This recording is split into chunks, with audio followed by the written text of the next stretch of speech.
Okay, so now we have the enemy health. Now we will add the player health right here. So for that, right here in the player script, we will create a new C# file by the name of player health. And now let's select the player and attach the player script right here. And now open up the player health. Right here we will remove these two functions and we will do the same as we did for the enemy, but we need to change the names only. So right here we will have a serialized field, then we will have a variable which will be by the name of health, and by default it will be, as you know, equals to 100. Then the next variable will be by the name of player movement. Then after this we will create a awake function, and inside this awake function the player movement will be equals to get component, and we will get the player movement. Then after this, right down below, we will create another function by the name of tag damage, and we will pass the variable which will be by the name of damage amount. In here we will check if the health is less than or equals to 0f, means if the player is dead, then we will simply return. And then we will check if the health minus equals damage amount, and also we will check if the health is less than or equals to 0. Then what we will do, we will tell that player is dead. So now how we will tell that if the player is dead or not, we will do that by the player movement, if he moves or not. So right here open up the player movement script. Right here after this shooting manager we will create a variable of type bool by the name of player died, and by using this we will get to know that if the player is alive or dead. And we did the same for the enemy, so you guys know how this one works.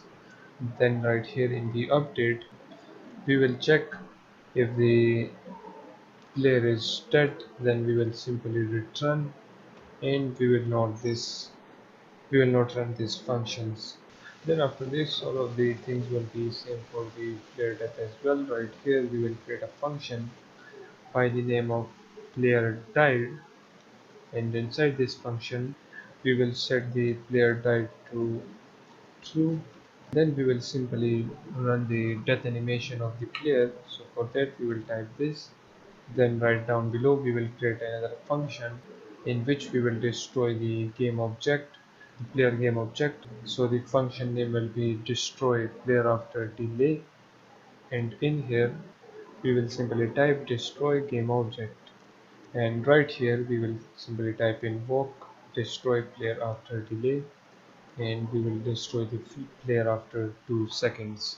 So now we have the player died function, and in here we say if the player died is equals to true, then we will play the death animation, and we will simply destroy the game object, as you can see right here. So now save this file, and right here we will say player movement dot, we will call the function which is player died, and that's it.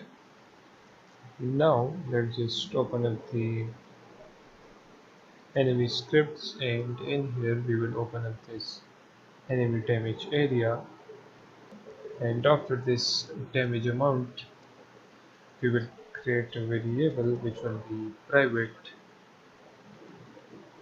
player health, and this will be by the name of player health. Then down below right here we will say player health equals to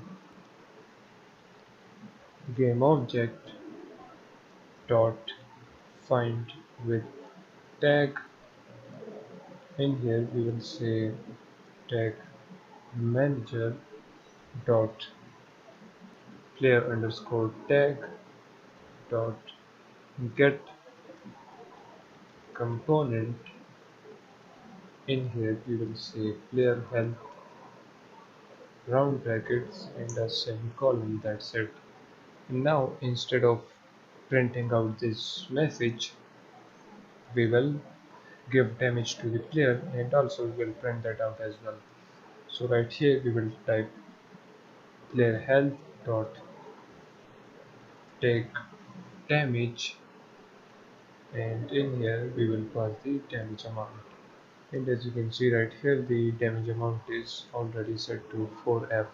So now let us save this, and if we click on the player, we have the health. It shows an error right here. Let me check. Right here we need to make this P capital. Now if we save it, and as you can see the error is now gone. Let me just clear that. Now if we click on this player, okay, everything is set up. And also click on this player, then animator. Okay, it is not showing that.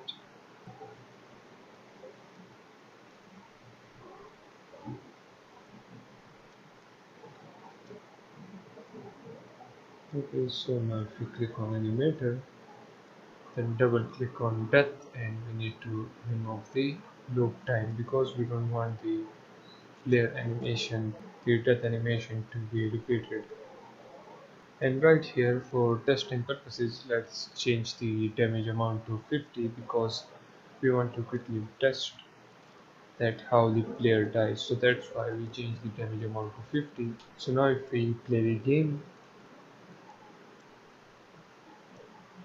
and now when the enemy hit the player two times, one and two, as you can see the player died and the game object is now deleted, as you can see. But the enemy is still hitting the player because we need to fix that, so don't worry about that.